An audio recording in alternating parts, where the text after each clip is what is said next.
It's been a long time coming. 7 years in fact, but we finally got the release of the third installment of the Paddington franchise, Paddington in Peru. This is a series that's always been near and dear to my heart. As a kid, I had a Paddington teddy bear and loved the storybooks, and even though I was still in my angsty anti-kids movie mindset in my teen years way back in 2014, I still went to see the movie. How could I not? The first one is an absolute classic. As I said, released a decade ago, Paddington 1 was a revelation of a movie. It had great performances across the board, with a particular emphasis on Ben Whishaw as Paddington.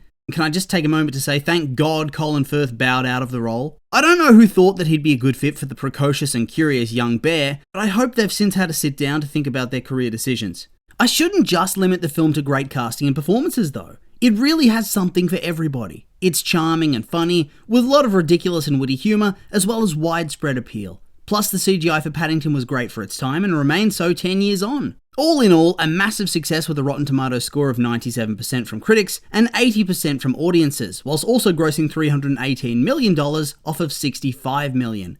Not too bad at all. It did well enough that 3 years later we got the sequel, Paddington 2. Often with these sorts of things, you rapidly start to run into cases of diminishing returns. The gags get old, and the well runs dry, but with Paddington 2, not only was it just as good as the original, but it became one of the rare sequels that far surpassed it. A Toy Story 2 level sequel, and legitimately one of my favourite films ever. It's since become a bit of a meme, but there's a reason for that. Paddington 2 is incredible. I fucking told you.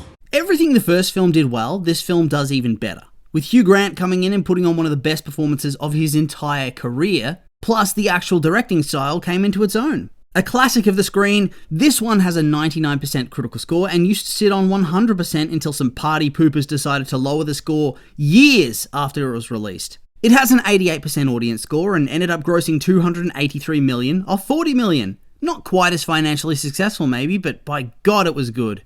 Initially, I would have expected a sequel far sooner, but I suppose these things do take time. Hopefully this isn't the end of the franchise though, as I think it's just as good as ever. Before I went to see it, I of course checked the reviews, and I was pleased to see that it was seemingly well received with a 92% critical score.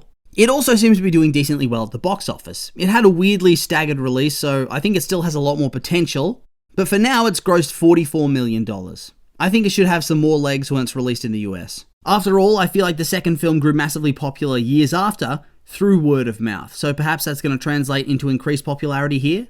We can only hope. Regardless of whether it actually ends up doing well though, to me it's clear the film's amazing. I don't think it's better than the first two, but it was still a very good movie nonetheless, and I don't think we've arrived at the point where the franchise has lost its spark. Before we go any further into this, I do need to say, spoilers ahead. Okay, no turning back now. The film follows, of course, Paddington on his quest to find his Aunt Lucy, who's recently gone missing. Shortly after getting his British citizenship, Paddington receives a letter from the Home for Retired Bears, telling him that it seems his Aunt Lucy's lonely and could use a visit. Upon his arrival, he and the Browns are told by the Reverend Mother that she'd gone missing not long before. A note in her room suggests that they should start at a place called Roomy Rock, and the Browns set off on a riverboat captained by Hunter Cabot and crewed by his daughter Gina, whilst Mrs. Bird and the Reverend Mother stay behind. Pretty quickly, Hunter notices that Paddington has a bracelet that could lead them to the lost Incan city of El Dorado, a city of gold guarded by elusive jungle spirits. Also, it's at this point that Hunter's revealed to the audience as being insane and haunted by the spirits of his ancestors, who are all greedy gold hunters, and who in the end were lured by their cursed nature into the Amazon, where they all died horrible deaths. Hunter decides to maroon his daughter so she can't stop him from tricking the Browns into taking him there with the bracelet to get the gold. But he also finds himself falling overboard, which in turn leads the riverboat to shipwreck. The Browns then find themselves alone and stranded, and Paddington gets split off from the main group and ends up back with Hunter, who becomes more and more unhinged as they follow what Paddington thinks is his Aunt Lucy's roar to the gates of El Dorado. Hunter then betrays him and Paddington tries to run, leading to a protracted chase sequence with Paddington saved at the last minute by the arrival of the Browns, Mrs. Bird, Gina, and the Reverend Mother, who'd flown a light plane to come to the rescue. The Reverend Mother then betrays them all and reveals that she's Hunter's cousin, Clarice. Hunter breaks his own curse and manages to knock her out, and the Browns all enter El Dorado to discover it's a sacred orange grove filled with a tribe of bears to whom Paddington belonged. Oh, and Aunt Lucy's there too. They have a sweet reunion, and the film teases the idea that Paddington will stay in El Dorado with the bears, only for it to have been a cruel bait and switch, with him going back to London and inviting some of his bear family to visit for a holiday. In the epilogue, we see that Paddington is actually friends with Phoenix Buchanan and regularly visits him in prison. with Phoenix in turn deciding to cast the El Dorado Bears in his Goldilocks and the Three Bears adaptation when it gets released. Meanwhile, the Reverend Mother's forced to become an actual real nun and is sent off to work in the home for retired polar bears. All's well that ends well. Let's be honest, the story was great. Truly great. I don't think it was quite as good as what we'd seen previously, specifically with Paddington 2, but at the same time it was really fun. I thought the idea of going to Peru was very clever. The reality is that if you just keep making the same old Paddington movie with him going around London, it would get a bit tired. I think they've always known this, and so the first two films did have a slightly different setting. The first one's pretty much exclusively set in London, then the sequel has a bit more variety and eventually leads out into the countryside while still having that classic setting. Here though, we see them discard London for the most part and set off to Peru, and I think it works. It keeps things fresh and is pretty much the only way to explore Paddington's backstory without being cheap and just having it done through exposition or flashback. Plus, it makes you excited to see them back in London again for the fourth film. The story itself was fun, nothing revolutionary and very much a by-the-numbers adventure. Basically Jungle Cruise, but better in every way. More Paddington and less of The Rock playing the part of The Rock. That being said though, whilst it was a largely predictable by-the-numbers story, I very much loved the villain twist concept. I saw it coming, but I also had doubts as Antonio Banderas was being set up as the villain from the beginning, as soon as you see him.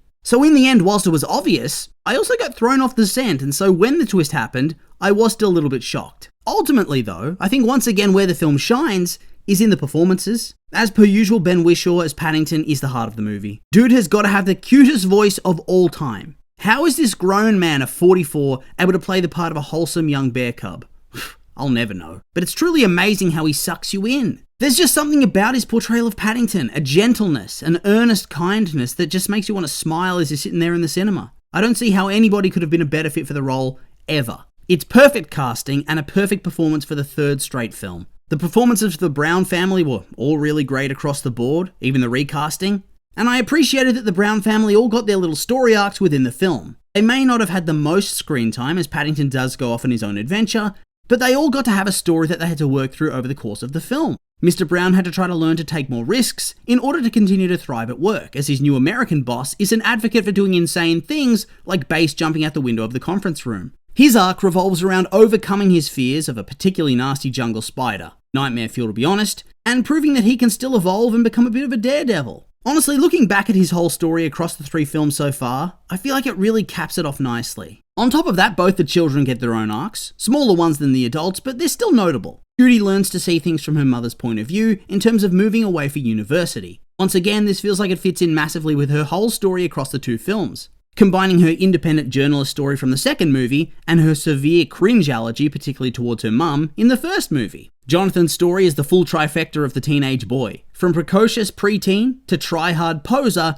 and finally to a lazy loafer, capping it off with him finally putting his talents to good use again. Mrs. Brown has an empty nester arc, and even Mrs. Bird gets time to shine with her detective story trying to suss out the Reverend Mother. All of their stories and arcs and performances are great, and are capped off with a really wholesome father-daughter story with the Cabots, with Olivia Colman also smashing out a hilarious role as the twist villain. Not quite on the level of Hugh Grant as Phoenix Buchanan, but a worthy contender nonetheless. Then there's Paddington's whole story, which is really the heart of the film. I found his loyalty and love towards Aunt Lucy and his determination to find her really touching, and I loved the reveal of El Dorado being an orange grove tended to by bears. For some reason, I didn't clue in that the jungle spirits were the bears until the very last second.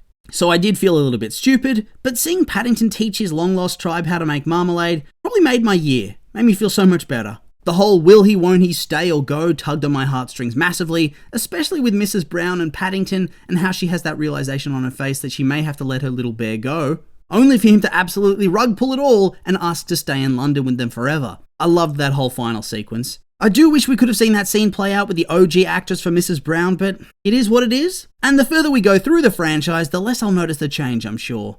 What else is there to say, really? The action? Top tier, as usual, and I love that they went hard on the adventurer vibes. Adventurer movie vibes, that is. Lots of Indiana Jones references in those action sequences for sure. Beyond that, not really much else to say. So I guess we'll be back with Paddington 4 at some point, as I did check, and it is in the works. And a TV show, I'm pretty sure. Exciting times. So yeah, with all that being said, these have just been my opinions, and now I'd like to hear yours. If you've seen the movie, what did you think? Did you like it, hate it? If you haven't seen it, will you? I'm curious for your thoughts, so make sure to like, comment, and subscribe, and let me know.